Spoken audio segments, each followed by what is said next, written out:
পৌর প্রতিনিধি বাপি ঘোষের ব্যবস্থাপনায় এক বিরল অনুষ্ঠান আয়োজন করা। বাগবাজারের 7 নম্বর ওয়ার্ডে 12 কন্যার শুভ বিবাহ জনমেনয় কর্মে আজ আমি 16 বছরের কিশোর। নাম আমার অধিকার বাগবাজার।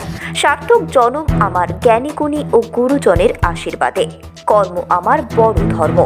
ভেদাভেদ ভিন্ন, প্রচেষ্টা মানব সেবা।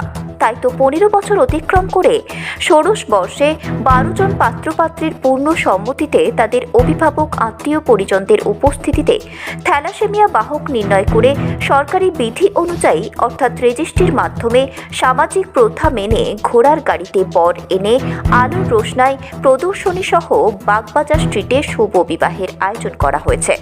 এখানে উপস্থিত ছিলেন জগন্নাথ দৈতাপতি, সাংসদ সুদীপ বন্দ্যোপাধ্যায়, মন্ত্রী শশী পাঁজা, সভাপতি সুজয় নাগ, শ্রেয়া পাণ্ডে, খরাজ মুখার্জি, সুরজিৎ ব্যানার্জি, কেশব দে ও বিশিষ্ট গণ্যমান্য ব্যক্তিগণ ও পৌরমাতা ও পৌরপিতা। সেই দৃশ্য তুলে ধরা হয়েছে নিউজ বাংলা টিভি চ্যানেলের পর্দায়। আমি বলবো না যে গরিব, আমি বলবো যে আর্থিকভাবে একটু সাধারণ পিছিয়ে পড়া মানুষকে একত্র করে এক জায়গায় নিয়ে এসে তাদের বিয়ে দেওয়াটা একটা মহৎ কাজ।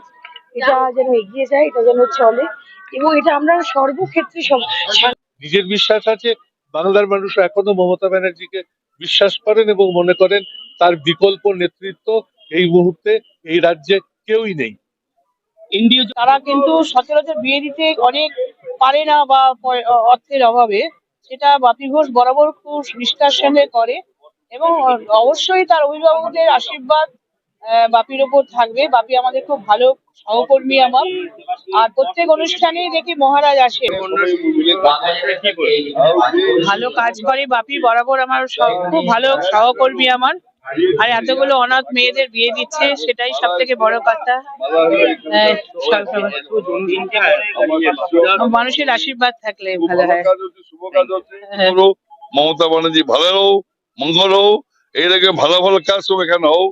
সবাই 12 মাসে এখানে তেরোযাত্রায় আমরা বাঙালিরা সবাই আনন্দ করে উৎসব করে। এই যে কাজ হচ্ছে শুভ কাজ, প্রত্যেক ভালো হোক। জয় জগন্নাথ, জয় জগন্নাথ।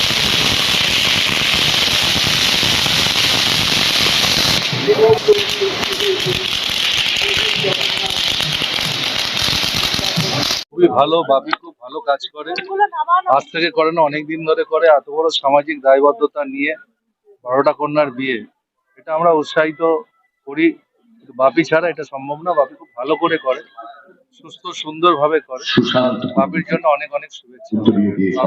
ভালো সংগঠন, তাদের একটা ভরসার আশ্রয়স্থল তৈরি হয়ে গেছে বাপি। যে যদি আমার মেয়ের বিবাহ ব্যাপারে কোনো সমস্যা দেখা যায়, কোনো রকম অসুবিধা হয়, তাহলে আর কেউ না থাকুক, বাপি আমাদের পাশে থাকবে। এটাই আজকে সব থেকে বড় কথা। অন্যতম মেয়র পরিষদ সদস্য প্রতিবন্ধকতাকে দূর করার যে অর্থ হুইল চেয়ার প্রদান করছেন, একটু যৌথ হাততালি হবে এখানে চেয়ার। এবং আমাদের ওখানে এই কথা বলবো যে থ্যালাসেমিয়া বাহক নির্ণয় টেস্ট করে বিবাহ দিন, বিবাহযোগ্য পাত্রপাত্রী থাকলে আলো দিয়ে বাড়ি সাজান, অনেক অতিথি আমন্ত্রণ করুন, কিন্তু দয়া করে এইচপিএসসি টেস্ট করে বিয়ে দিন। ভয়ের কিছু নেই, শুধু জেনে নিন আপনি একজন বাহক কিনা। যদি বাহক হয়ে থাকেন, আপনার একটাই কাজ ভগবানের আশীর্বাদ পেলেন, বাহকে বিবাহ না, এইটুকু করবেন। অমিতাভ বচ্চন থ্যালাসেমিয়া বাহক, কিন্তু জয়া বচ্চন থ্যালাসেমিয়া বাহক ছিলেন না। অর্থাৎ অভিষেক বচ্চন শ্বেতা বচ্চনকে দেখতে পাচ্ছেন। যদি বাহকে বিয়ে হতো অমিতাভ বচ্চন আর জয়া বচ্চনের, তাহলে কিন্তু অভিষেক বা শ্বেতার মধ্যে কাউকে আমরা দেখতে পেতাম না। এই অনুরোধ করছি করজোড়ে এই মঞ্চ থেকে, অবশ্যই এইচপিএসসি টেস্ট করে বিয়ে দিন। আর বিভিন্ন গণসংগঠনের কাছে করজোড়ে নিবেদন করছি, থ্যালাসেমিয়া আক্রান্ত শিশুরা তারা কিন্তু তাকিয়ে থাকে এই মেডিসিনের দিকে, তাদের একটু মেডিসিন প্রয়োজন হয়। যদি সব সংগঠন অনেক কিছু প্রোগ্রাম করেন, অনেক ফাংশন করেন, অনেক কিছু করেন, কিন্তু দয়া করে যদি 10টি করে বাচ্চার কেলপার ওষুধ দেন, তাহলে তারা কিন্তু সুস্থ জীবনযাপনের পথে ফিরতে পারবে। এটুকু অনুরোধ আপনাদের চ্যানেলের মাধ্যমে করলাম। 16 বছর ধরে এই কর্মকাণ্ড করে আসছি, আর জীবনে যতদিন বেঁচে থাকবো ততদিন এই কর্মকাণ্ড করে যাব। আপনাদের সহযোগিতায় আমি কৃতজ্ঞতা জানাই। কোন কোন জেলা থেকে? পূর্ব মেদিনীপুর থেকে এসছে, পাথর প্রতিমা থেকে এসছে, হলদিয়া থেকে এসছে। পুলিশ ভেরিফিকেশন, রেজিস্ট্রি এবং এইচপিএসসি টেস্ট করে এই বিবাহ সুসম্পূর্ণ হচ্ছে।